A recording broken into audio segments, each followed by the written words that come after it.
Comment décarboner le secteur maritime, responsable de 3% des émissions dans le monde? La question sera au cœur des discussions dès lundi à la COP30 et la réponse pourrait peut-être venir du Danemark. À Kasse, dans le sud du pays, une entreprise vient d'ouvrir la première usine à grande échelle de méthanol vert, un produit 100% propre selon ses concepteurs. Le méthanol traditionnel est fabriqué à partir de gaz naturel, ce qui n'est pas très écologique puisqu'il provient d'une énergie fossile.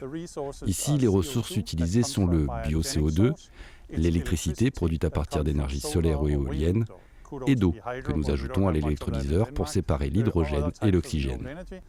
Et ce sont les 3 seuls ingrédients que nous utilisons ici.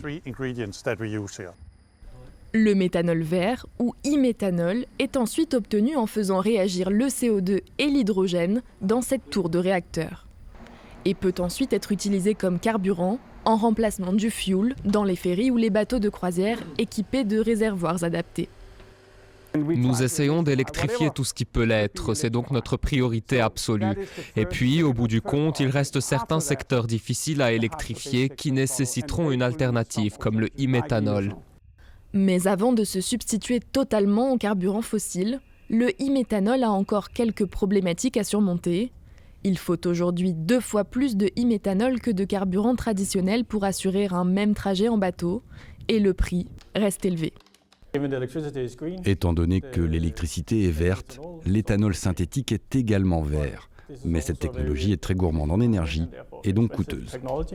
Une histoire de quelques années seulement selon l'entreprise, qui assure que le prix sera au même niveau que celui de l'essence d'ici 2030. Mais le volume de production, de 40 000 tonnes annuelles, reste encore nettement insuffisant pour remplacer les 100 millions de tonnes de méthanol produites chaque année à partir de combustibles fossiles dans le monde.